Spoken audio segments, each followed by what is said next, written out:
Hello everyone, ఇవాళ మనతో పాటు ఉన్నారు సీనియర్ జర్నలిస్ట్ దాము బాలాజీ గారు. వారితో మాట్లాడదాం. సార్ నమస్తే. నమస్తే సార్, మణిపూర్లో మళ్ళీ పెద్ద ఎత్తున వైలెన్స్ అయితే చెలరేగింది. అంటే 7 జిల్లాలకి కర్ఫ్యూ కూడా విధించినట్టు మనకి న్యూస్ వస్తుంది. సో ఆ స్థాయిలో అక్కడ గొడవలు జరగడానికి గల కారణాలు ఏంటి? మణిపూర్లో మళ్ళీ హింస లాస్ట్ మేలో పెద్ద ఎత్తున హింస చెలరేగింది. అప్పుడు మనం చాలా వీడియోలు కూడా చేసాము. ఆ తర్వాత ఇప్పుడు రీసెంట్గా మణిపూర్లో పెద్ద ఎత్తున హింస చెలరేగింది.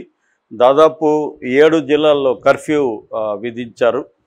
సో ఏం జరుగుతుంది? ఎందుకంటే ఎమ్మెల్యేల ఇండ్ల మీద దాడులు జరిగింది. సాక్షాత్తు మణిపూర్ చీఫ్ మినిస్టర్ నంగోత్తమ్ బీరేన్ సింగ్ అల్లుడు రాజ్కుమార్ ఇమో సింగ్, ఆయన కూడా ఎమ్మెల్యే, ఆయన ఇంటి మీద కూడా దాడులు చేయడానికి ట్రై చేశారు. సో అందువల్ల మొత్తం 7 జిల్లాల్లో వ్యాలీ అంటారు, ఇంపాల్ వ్యాలీ, ఆ ఇంపాల్ వ్యాలీలో 7 జిల్లాల్లో కర్ఫ్యూ విధించారు, ఇంటర్నెట్ బ్యాన్ చేశారు. దీనికి కారణం ఏంటి అంటే ఈ అల్లర్లలో ఇప్పటి వరకు దాదాపు అంటే నవంబర్ 7 నుంచి ఇప్పటి వరకు జరిగిన అల్లర్లలో 17 మంది చనిపోయినట్టుగా ప్రభుత్వం ప్రకటించింది. అంతకంటే ఎక్కువే చనిపోయినారని మీడియా చెప్తుంది.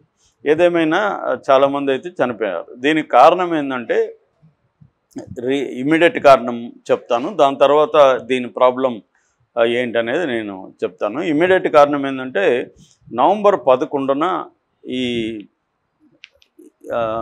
జిరిబం అనే ఏరియాలో ఒక క్యాంప్ ఉంటుంది అన్నమాట, రిలీఫ్ క్యాంప్ అంటారు.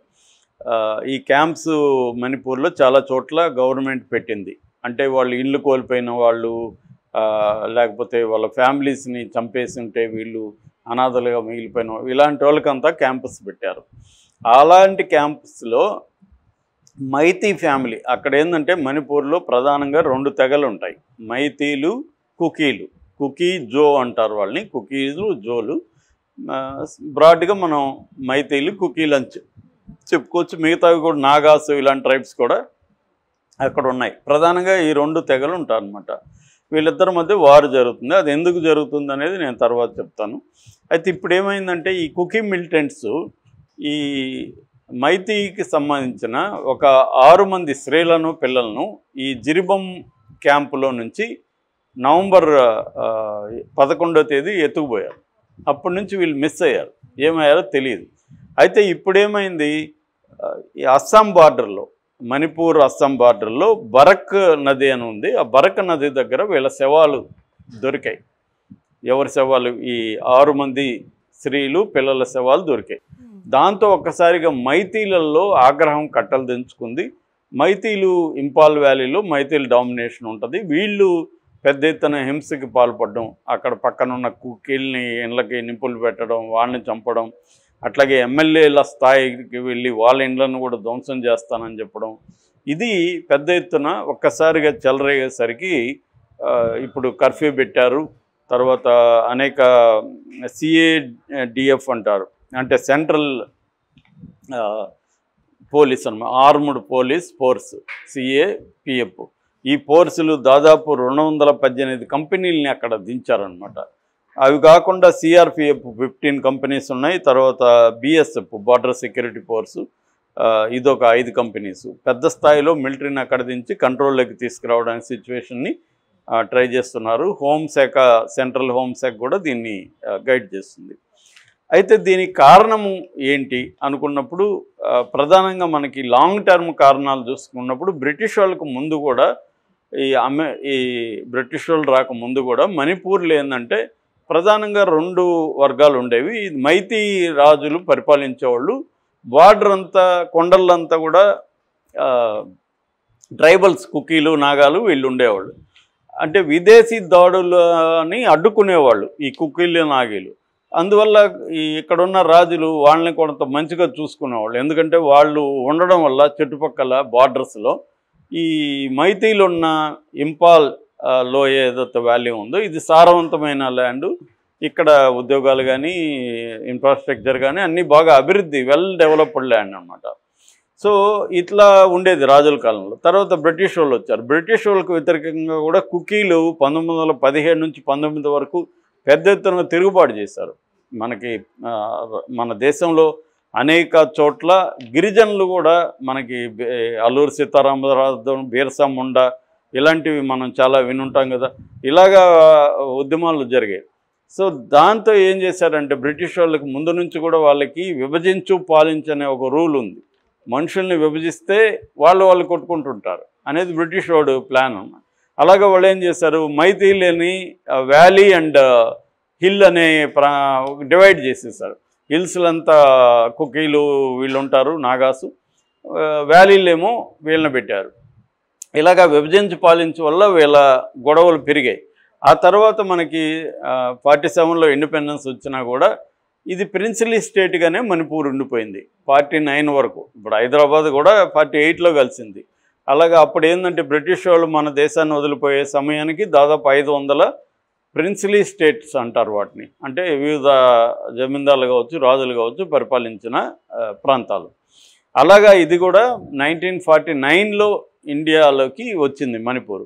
వచ్చినా కూడా ఈ సమస్య అప్పటి నుంచి ఇలాగే ఉంది. ప్రధానంగా దీనికి కొన్ని కారణాలు చూసుకున్నప్పుడు మైతీల పాపులేషన్ 53% ఉంటుంది, కానీ వాళ్ళు ఉండే ప్రాంతం 10%ఏ ఉంటుంది మొత్తం భూభాగంలో. అయితే మిగతా 90% కొండల్లో ఉంటాయి. ఆ కొండల్లో ఎవరు ఉంటారు, మిగతా 47% ఉన్న గిరిజనులు అక్కడ ఉంటారు. కుకీలు ప్రధానంగా, నాగాలు ఇలాగా. సో ఇప్పుడు వాళ్ళ తర్వాత 371C ఆర్టికల్ ప్రకారం ఒక రూల్ తెచ్చారు. అదేంటంటే ట్రైబల్ ల్యాండ్ ట్రైబల్లే కొనుక్కోవాలి, ట్రైబల్లే అమ్ముకోవాలి. మనకు కూడా అలాంటి రూల్ ఉంది ఇక్కడ. సో నాన్ ట్రైబల్స్ కొనకూడదు. అంటే ఇప్పుడు ఏంది, మైతీలు ఈ 10% భూభాగంలోనే ఉండాలి, ఇక్కడే ల్యాండ్ కొనుక్కోవాలి, అక్కడికి వెళ్ళి కొనకూడదు. ఎందుకు పెట్టారు ఈ రూల్ అంటే ట్రైబల్స్ని ప్రొటెక్ట్ చేయడానికి. ఎందుకంటే ఈ కుకీలు మైతీలు మధ్య కంపేర్ చేసుకున్నప్పుడు ఆర్థికంగా కానీ, అడ్మినిస్ట్రేటివ్ పరంగా కానీ, పొలిటికల్గా కానీ, సోషల్గా కానీ, జాబ్స్ పరంగా కానీ బాగా డెవలప్డ్ ప్రాంతం ఏది, మైతీలు ఉన్న ప్రాంతం. కాబట్టి వీళ్ళకి కంపేర్ చేసినప్పుడు మైతీల కంటే కుకీలు బాగా వెనకబడి ఉన్నారు. వాళ్ళకి కొండ ప్రాంతాలు, వాళ్ళకి పెద్ద వ్యవసాయం బలంగా లేదు, వ్యాపారం లేదు, ఇన్ఫ్రాస్ట్రక్చర్ లేదు, ఉద్యోగాలు లేవు, అడ్మినిస్ట్రేషన్లో వాళ్ళ వాటా లేదు, ఎడ్యుకేషన్లో వాళ్ళ వాటా లేదు, పొలిటికల్గా వాళ్ళ వాటా లేదు. కాబట్టి వాళ్ళని ప్రొటెక్ట్ చేయాలన్న ఉద్దేశంతో మనకి స్వాతంత్రం వచ్చిన తర్వాత ఈ ట్రైబల్ యాక్ట్ని తీసుకొచ్చి ఎస్టీల భూముల్ని వాళ్ళే కొని వాళ్ళే అమ్ముకోవాలి తప్ప మైతీలు కొనడానికి లేదు. ఇది ఒక యాంగిల్. రెండో యాంగిల్ మతం యాంగిల్. మైతీలంతా కూడా ప్రధానంగా హిందువులు, కుకీలంతా ప్రధానంగా క్రిస్టియన్లు. ఇది కూడా బ్రిటిష్ కాలం నుంచి వస్తున్నది. ఈ యాంగిల్ కూడా దీన్ని బీజేపీ వచ్చినాక దీన్ని పెంచిందని చెప్తారు. ఈ యాంగిల్ కూడా అంటే హిందూ క్రిస్టియన్ యాంగిల్ అనేది కూడా పెరిగిందని. సో ఇదొకటి. ఇంకొకటి ఏంది, మయన్మార్. అంటే మయన్మార్లో 2021లో అక్కడ మిలిటరీ తిరుగుబాటు జరిగింది. దానివల్ల ఆ దేశం నుంచి ప్రజలు బార్డర్ ఏరియాల్లో ఉన్న మన భూభాగాల్లోకి రావడం మొదలుపెట్టారు. అలాగే ఎక్కువ వాళ్ళు ఏంటంటే డ్రగ్ ట్రేడింగ్ని వాళ్ళు ప్రోత్సహించడం మొదలుపెట్టారు. వాళ్ళకి అక్కడ తిరుగుబాటుదారులకు మనీ కావాలా. ఎక్కువ ప్రపంచవ్యాప్తంగా ఇన్సర్జెంట్స్ అంటారు, అంటే ప్రభుత్వ వ్యతిరేక గెరిల్లాలు కావచ్చు, విప్లవకారులు కావచ్చు, వాళ్ళకి డబ్బులు ఈజీగా వచ్చే మార్గం డ్రగ్స్ నుంచి డబ్బులు వస్తాయి. అలాగే వాళ్ళు ఏం చేస్తున్నారు, ఈ కుకీలు ఉన్న ఏరియాలో డ్రగ్స్ని పండించడం, పంటల్ని డ్రగ్ని సరఫరా చేయడం. ఆల్రెడీ కుకీలు ఏంటంటే మిలిటెంట్గా ఉంటారు, వాళ్ళ దగ్గర ఆయుధాలు ఉంటాయి, వాళ్ళకి గన్స్ ఉంటాయి, ఇవన్నీ ఉంటాయి. కాబట్టి వాళ్ళకి అనుకూలంగా దొరికిందనమాట. దానివల్ల ఏంటంటే ఈ పాపులేషన్ పెరిగిపోతుంది, మైతీల పాపులేషన్ తగ్గిపోతుంది. సో మైతీలు ఏమంటున్నారు, వాళ్ళని మీరు అరికట్టండి, వాళ్ళ పాపులేషన్ పెరిగిపోతుంది. అందుకనే ఎన్ఆర్సీ అనేది ఒకటి తీసుకొచ్చారు, నేషనల్ రిజిస్టర్ ఆఫ్ సిటిజన్షిప్ అని. సో అంటే ఇండియాలో ఇంతకాలం నుంచి ఉన్న వాళ్ళే సిటిజన్స్, లేకపోతే సిటిజన్స్ కాదు అని గుర్తించి తరిమేయండి అనేది వీళ్ళ డిమాండ్. ఇది ప్రభుత్వం సీరియస్గా తీసుకోవట్లేదు. ఇది హిస్టారిక్గా మనం చెప్పుకోవాల్సింది.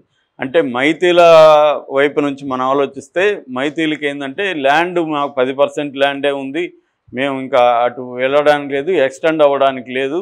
అటుపక్కేమో మయన్మార్ అవన్నీ వాళ్ళని చేస్తున్నారు, వాళ్ళు మిలిటెంట్గా ఉంటున్నారు, వైలెన్స్ డ్రగ్స్ ఇవన్నీ జరుగుతున్నాయి. అనేది వీళ్ళ వాదన. వాళ్ళు ఏమంటారు, మీరు మొత్తం డెవలప్మెంట్ అంతా మీ దగ్గరే ఉంది, మా దగ్గర ఏమి డెవలప్మెంట్ లేదు, ఇప్పుడు మా ల్యాండ్ కూడా మీరు కావాలనుకుంటున్నారు అంటే వీళ్ళు ఏమంటే మాకు కూడా ఎస్టీ స్టేటస్ ఇవ్వండి, మేము ఆ ల్యాండ్ కొని అమ్ముకుంటాం అనేది మైథిలి డిమాండ్. వాళ్ళు కుక్కీలే ఉంటారు, ఎస్టీ స్టేటస్ మీకు ఇస్తే మీరు ఆల్రెడీ డబ్బు ఉన్నవాళ్ళు, ఆల్రెడీ పరపతి ఉన్నవాళ్ళు, అడ్మినిస్ట్రేషన్లో పొలిటికల్గా మీరు స్ట్రాంగు, మీరు మా భూములన్నీ మీరు కాజేస్తారు, మేము ఎలా బతకాలి అనేది వాళ్ళ డిమాండ్. సో ఈ గొడవల్లో ఏం చేసిందంటే లాస్ట్ ఇయర్ మేలో అక్కడున్న హైకోర్టు